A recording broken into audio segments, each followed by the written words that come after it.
Good morning. Yes, it's Galaxy today, and of course, it's March the 1st, 2019. It's good to have you on board. I am Uche Onyekuluje, and welcome to another exciting moment.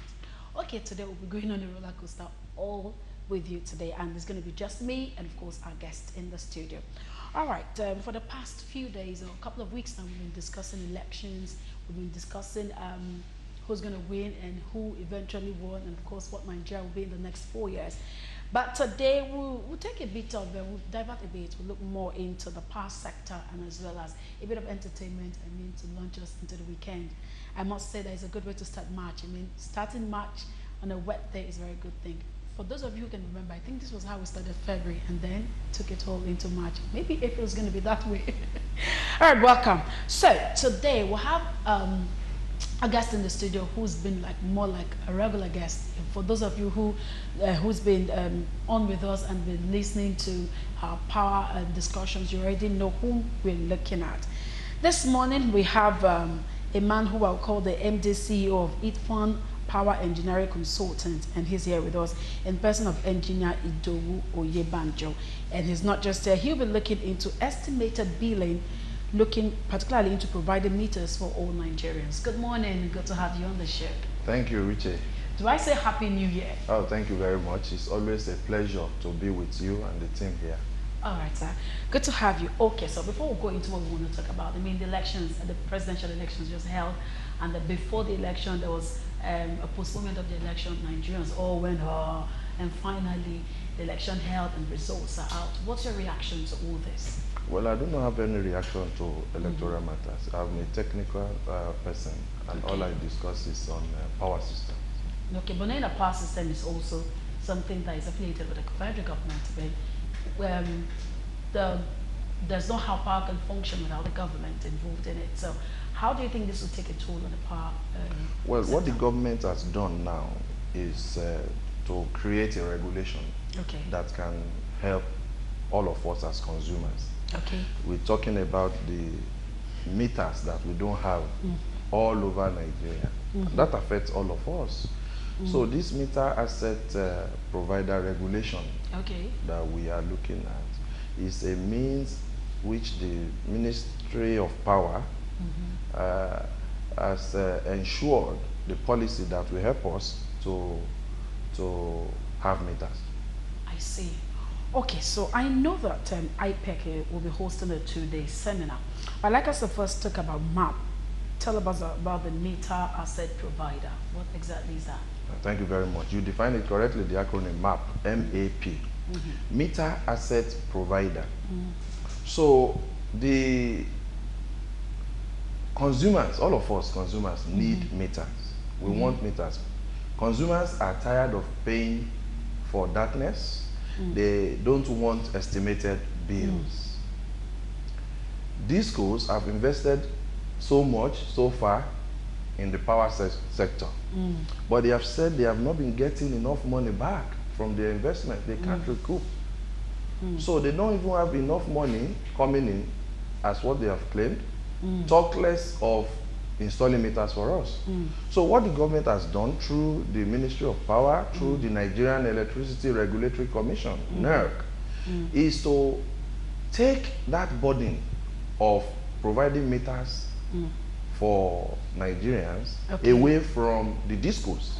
So the responsibility is now given to meter asset providers, people who have the financial muscle, the financial capacity to procure, install, maintain, repair, service meters for Nigerians.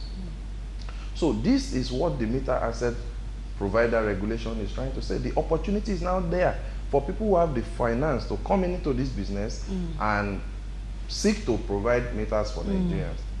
So in the next few months, let's say if everything goes well, June, July of this year, we will start seeing meter asset providers knocking on our doors, asking us that they want to really provide meters for us. These are the licensed ones, of course. Okay, I see. Okay, going by the fact that consumers paid for meters, under the CAPMI, and then it looks like when they paid this some years back, it felt like they weren't given their meters. How can we be sure of this new approach that you're talking about? Thank you very much, Uche. That's a very nice observation you have made. The issues around the CAPME regime is not one that makes anyone happy, because what happened was we paid for meters. Many of us paid for meters. We were told the meters would be given to us in 45 days, in 20 days. In but can I butt in here? Is it right for the consumer right now? The consumer here, I mean, is the tenant. Is it right for the tenant to pay for meters, or it is the landlord, the house owner, that is to pay or purchase these meters, let's say? Well, it depends on how. There are some homeowners who have the meters, and then the tenants share the bill. There are those individuals who have their meters. It depends on the arrangement. I do not. There should be a policy on that to specify exactly what needs to be done. But for now, what we have is a dire shortage of meters. And now to provide these meters, the CAPME regime you talked about was a scheme that was supposed to give us meters. Like I said before, some people did not get their meters. Now what NEC, the regulator, has done now is to say, look, you can do one of two things. One, go to your disco that serves you now, make the complaint at their customer service desk. That's step one. The other step available is to write to the regulator, NEC, Nigerian Electricity Regulatory Commission, and complain about this. Now, if you can do this yourself, you can approach us as IPEC, as a consultant. We are going to help you to sort that matter. Okay. The last time you were here, you cited some things that I'd like you to also probably tell us about good policies. And you did say that good policies may not benefit consumers if the implementation is wrong. So, do you want to clear that? How is that? Thank you very much for that. I said that a policy is as good as its implementation. So if you want to have a policy, one of the first things that we need to do is to sit down and have an holistic approach to that policy. We do a proper stakeholders engagement. We consult wide. We also look for subject matter experts, because these persons we have inputs into the policy. They look at the nitty-gritty areas. We have to move away from the regime whereby we put out a policy only after we have put it out, we then start to realize that we can't implement it. It wastes our time, it costs a lot of money, it causes derailment of the system. So, because of some of the policies we have had in the past, and we have had implementation problems or challenges, this is why we try in this case to come up quickly with the challenges that we may have, to look at them ahead for this meter asset provider regulation. So some of the challenges that we may have in this one, they are in different categories. So I start with that of the customer or the consumer. So that's one that affects all of us. One challenge is consumer education. Consumers need to be educated. This is why we are organizing our workshop in few weeks, in few months, to educate consumers, to provide, and also stakeholders, to help everyone involved in this business to understand what their roles and responsibilities are. For example, consumer needs to know that you are bringing meter in, because they will ask you another meter, or will I pay again? So the consumers need to be educated. You will be surprised to know that some consumers don't want meters. Really? Yes. Why? Because they are happy with the status quo. When somebody is bypassing electricity and is not paying for electricity theft is part of the losses we have in the network. So the person does not want meter, because the meter, you have to prepaid meter, you have to pay ahead. So that's what you have consumed that you pay for. So you find situations whereby the discos want to install meter, or I foresee situations where the meter asset providers, having brought their meters, want to come and deploy the meters in the home of a person. The person will say, I don't want any meter. Now that can be a challenge. So that is consumer aspect, consumer education. Another one is, who pays for this meter? Who owns this meter? So, okay, if I pay for the meter as a consumer, what if I move within the same metropolis? Will I be able to move my meter? Because I've paid. My money is, I've made an investment. Okay, if I move again outside the metropolis, what happens? Let's say I move from Lagos now to Abuja. What happens to my metering system? Okay, if I get there and I've made investments, I've made money, I've paid money already in Lagos. So I will start again to pay. Okay, how long will I pay for these meters? Look at the Lekki toll gate. You get a total project, for example, and then the idea is that we charge people as they pass from day to day. How much is the project? So which day will we finish paying? So because if we finish paying and then we keep on paying, obviously for maintenance and other activities. But you see, we need to know how long will the payment be. So these are the issues that the consumers want to know about. Okay. There are also other issues. Let's go to the finance. This financial aspect now will affect more the MAP, that is the meter asset professor, the person that has the money. Ideally, what you want is people who have long-time investment, people who don't want to recoup their investment in the short term. So you are talking about asset management organization, you know, who know that recouping the investment is long-term. So how will they get their finance right? For example, how will they recover that money? One point is this. The cost of finance in financial institutions today is very high. Even in Nigerian banks, it's up to 25%. So the interest may be there, and they may not be able to find it easy if they face some challenges. Challenges like they don't know the customers because there is no customer data. They need to have the customer number. They need to know certain information about the customers they are going to meter. But this information is only available, is sparsely available. Then some of the maps don't know that, they know that they will do a type test by Nigerian Electricity Management Services Agency. That is NEMSA. They are going to certify the meters because NEMSA's duty is to make sure that the meters that are connected in Nigerian power system, they are good. They are not the ones that will affect the system negatively. Now, they do a type test and then a routine test. But if they don't know now that they are going to pay every 2 or 3 years, they are going to do a recertification of that test, then they need to know because this is going to affect their financial modeling. What of the transparency? Look, the electricity flows, current flows into a meter and then it reads that you are paying 100 naira. But if it is collected by one party, only to be disbursed to others later, what if the person does not disburse the money in time? It will affect them. So there needs to be a technology-based solution whereby as the money goes into an escrow pot, then it is there distributed to various parties that need it, like the MAP, the DISCOs, the other parties like the regulators and other parts of the chain that will require the money. This is the way to do that.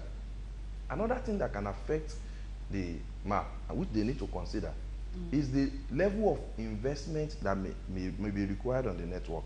Because the power network is not in a good shape, it's in a poor state now. I am saying this because of the problem we had with privatization. When people come up and tell us after 5 years that we didn't see the things, we didn't look at it, so now you have gone into it only to realize that it's much worse than and then you need bailout. Now, don't forget that every time there is a bailout, government is giving bailout. It is us, we are paying it again. We are the taxpayers. So consumers at the end of the day are the ones paying again for the bailout. So if meter asset provider come in now and they say they didn't look at everything, they didn't do due diligence. Now they come into the middle of it, they say, oh, they need funds to do everything properly. The network is not good. We had to do a lot of work before we could actually put our meter in. This will require bailout again. Bailout in perpetuity will not help the power system. So this is another area that they need to consider. Another one is quality of power supply. If the voltage is suddenly high, as we experience it from time to time, it will just damage the meter. Now, when it damages the meter, who pays for the replacement?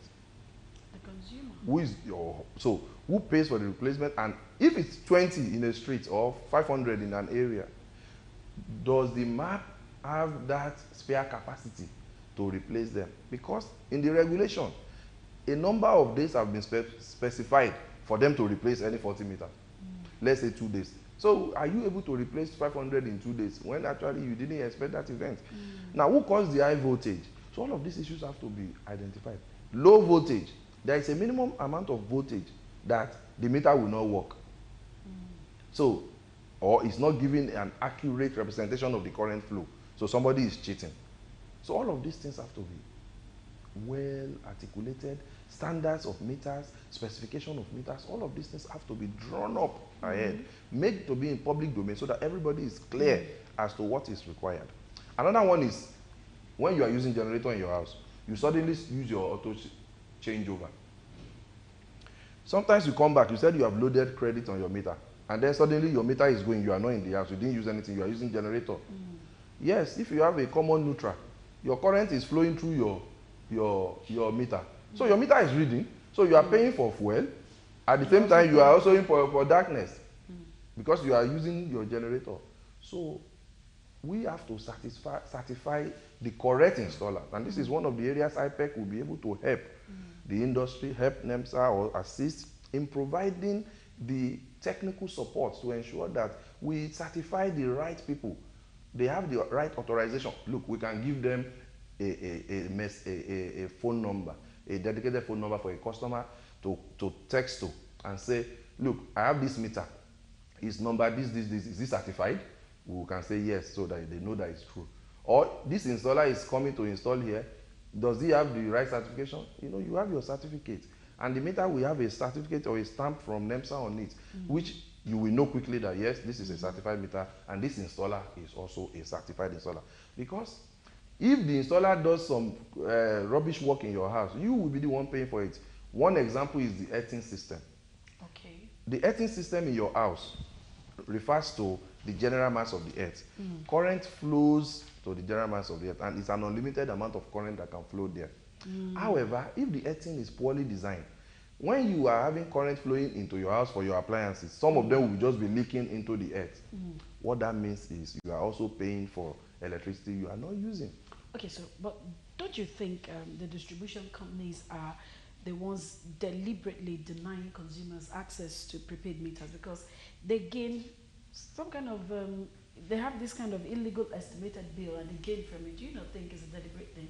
Well, we've moved away from that regime now. Really? Because that's what we are discussing. We are saying now it is an independent company that is going to now bring the meters to us. So this independent company, that's the one we are calling meter asset provider, because it's an asset. So the meter is an asset. So the provider of that asset is the meter asset provider. So these persons will bring the prepaid meters to us, and then we take it from there. What we are highlighting now are the challenges that they may face. I see.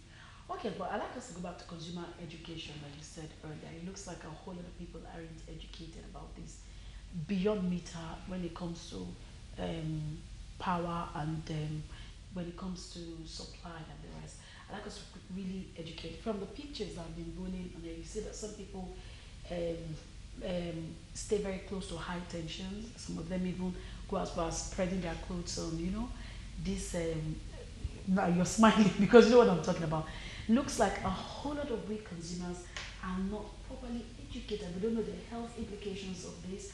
We don't understand what this could cause in the future. I've had cases where they say staying close to high tension could cause leukemia and the rest. But I'd like you to educate the consumers, particularly on high tension, and of course when it comes to meter, because some of them do not even understand the legal penalty that is accorded to whosoever does a bypass, like you mentioned earlier.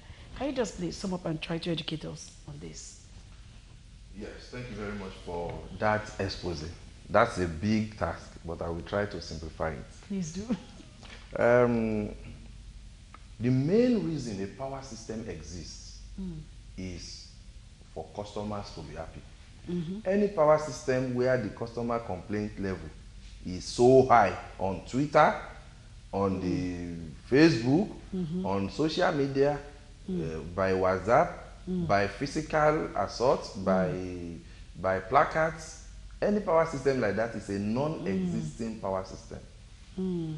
A power system has to have the lowest amount of complaint. This is the reason why power system exists. So all the operators in any power system that want to prove to be functional, they have to take consumer education and customer satisfaction very, very important. You will spend a lot of money for consumer education. A power system where there is not enough spent on consumer education is no power system. Having said that, what are some of the things that we do? Well, IPEC is one organization which can help with consumer education, as we've been trying to do, as we are doing right now, and we propose to do in various measures. You just have to engage the customers. You need to teach them, you need to go to secondary schools, you need to go to markets, you need to go to communities, you need to go everywhere to do this education. Some of the things you will educate people on is about the high tension that it can kill. You know, recently the other high tension fell where people were watching football and it killed a lot of people. Look, now that we have no high level of electricity, high amount of electricity flowing in Nigeria. We regularly have power cuts. This is why we still have the amount of debts that we have on our system now. Okay. Now, this number of debts are increasing. You know why? They are increasing because of these health and safety issues that you have talked about. People building their houses under very high tension, 132 kV, very powerful, can cause a lot of problems, electromagnetic radiations, and as well as serious health issues. So health and safety is very important. The protection of the equipment, so important, because this is what leads to death. Whenever a line is faulty, before it kills anybody, the protection system should operate. But where you have a line that is down for more than 9 months and is there down on the streets, and everybody is jumping across, and people are moving, the protection system is not operating. This will now have a serious impact as we ramp up generation, because what will happen with the eligible customer policy, as well as this map, is that current will flow. We will begin to see increase in the quantum of electricity. Now, when the quantum of electricity increases, some of these things will happen. A lot of accidents will not happen because we are just fortunate that there has not been electricity before, but it's now increasing. Another thing that will happen with the increase in electricity we are going to witness is the fact that these conductors are weak. And when they carry electricity for some time, they will just snap. So imagine a lot of people on the road walking under just doing their daily activity or moving. And then the electricity, the wire snaps. It's going to cost money. So if the protection is not working well, to quickly trip to minimize danger to personnel or to people, it will kill. Okay, so I would continue with that. At this moment, I want us to take a break. But before that, you can be a part of this by sending an SMS to the number that will be written on the screen. Please do not call. Just send an SMS to the number, and of course, your thoughts will be relayed here. And of course, aside of that, too, we know that we are looking at power this morning. Do not forget that whatever it is you need to learn, jot it down and practice it. Let's take a break. When we return, we'll still be on with Engineer Idowu. Go nowhere.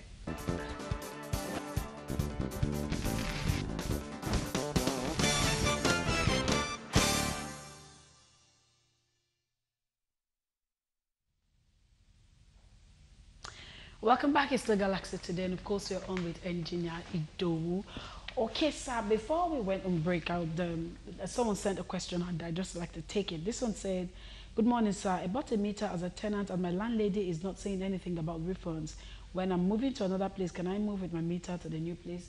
Obviously, he didn't hear when you mentioned this, so you may need to educate this person more on that. Thank you very much for that. So here is a person that is moving. No, he's currently staying in a place where he got the meter and the landlady is not saying anything about refunds. Should he plans to move, can he move with the meter? Yeah, what the regulation or what the regulators advise is that if they are moving currently within the same disco, it is possible to move their meter. Okay. But if they are moving outside, this becomes impossible. Okay. Now, I have my own personal view about that, the technical view, and I believe that is where everything will go. Because we have to treat the meter as just like our BVN. So if we have a meter point administration number that we assign to a meter, this problem will fizzle out. But that is subject for another day. Oh, I see. Okay, there's someone here who's saying, let me get this one as well. This one said that the estimated bill is crazy. They always give me 33,000 naira every month. My meter is working very well. Even the monitoring team from their head office confirms that. They even told me that our consumption is far below half of the estimate. But they said the purpose is to use everyone to generate their monthly target, either we use it or not. What can I do? This is Dr. S.K. Adebayo from Ikoton here in Lagos. So, well, I cannot comment on what the staff of the disco has told the man and our listener, whether it is true or not.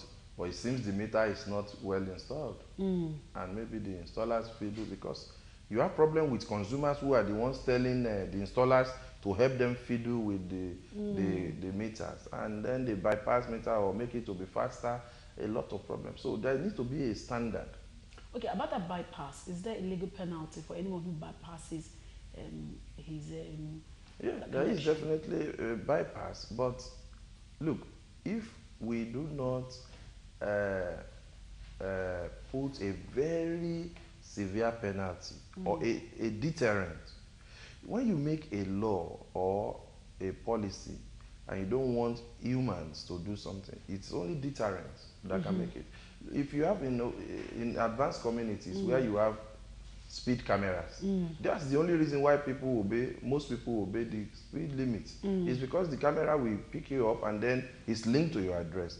Look, if every one of us has a unique identifier, and we can have it, we have the BVN, we have bank account numbers, we have voter registration numbers, we have PVCs, we have so many things that can help us to track down each person. It will only remain a few persons which we can accommodate. We can consolidate all of this and get a unique identifier for everyone. Okay. If you are identified by whatever you do, all of these things will reduce gradually. Okay, this one said, my name is Kesmo from Ibadan. Morning, engineer and Uche, about educating people on electricity and any other thing. Don't you think taking it to schools and adding it to courses will help the country more? Because most information does not circulate mostly to the people that need to know, like the usefulness of prepaid meter to the billing or postpaid. Absolutely correct. So what we do is go to secondary schools, we do some form of education, go to tertiary institutions, go to public institutions, we go to everywhere. This is this has to be done now because there's so many parts of the power system that we need education. And it is a national emergency that we have shortage of skill gap in the power sector. That is a national emergency. We should by now be looking at how to empower Nigerians in the power sector, because this is a sector that is going to be bigger than the oil sector. I see. And to do so, we need human capital. So we have to come up with this policy and ideas that will help us to develop Nigerians. The only way a country can develop is when you empower your people. And that is why local content is very important. Okay, this one said, good morning, I'm currently viewing your program Estimated Billing on Galaxy Television. I want to ask you, what steps are being taken towards consumers that are billed ridiculously for the energy they did not use? In the event such consumer wants to get a prepaid meter, what steps can be taken by the EKEDC to waive such outrageous bill? Thank you very much. That is the whole essence of this discussion. Again, it's good that we have interest, definitely, in matters of estimated billing, matters of power sector, because it affects us, it affects the economy, it affects our lives in significant ways. So when we talk about estimated billing, and we are now proposing a solution, that is, you will now be given a meter. So you will no longer have estimated billing. Okay. The meter will then take an accurate inventory of what you have used, and so you can be able to pay for that. The problem as identified is if a customer is now asking for meter and is not getting it, this is why independent bodies other than the discos will now be providing these meters. So what I will advise is that in a few months, like April, May, June, we should be able to be seeing this meter asset providers, ceteris paribus, all things being equal, that who will want to, who will offer these services and provide those meters as needed. Okay, I'll just take a few more questions because it's time to round up. Let's take this. This one says, I'm Ogun Stanley by name and I'm from Edo State. We Nigerians want to know if we consumers are going to pay for the meters because, like me, I have paid for meters so many times without seeing the meter. And I'm saying this because this will cause problem if you're asking people like that to come and pay again. And this one says, please, I was given one face meter. Please, can I connect it to 3 or 2 face meter without touching or opening the meter? Thank you very much. So where we are, I start from the latter. Where we must go is a situation whereby consumers cannot just tamper with meters. Okay. It has to be tamper-proof. Okay. Because you can cause a lot of damage. You can kill yourself in the process. Only certified personnel who come with their certificate. Because when the person arrives at your house, you will ask the person, can I see your certificate? That you are a certified person to touch this meter. That's where we are going. So I will not advise anybody to tamper with that. Okay. Right. But the first, yeah, go on. Go ahead, go ahead. You can the former question was on someone who has paid severally.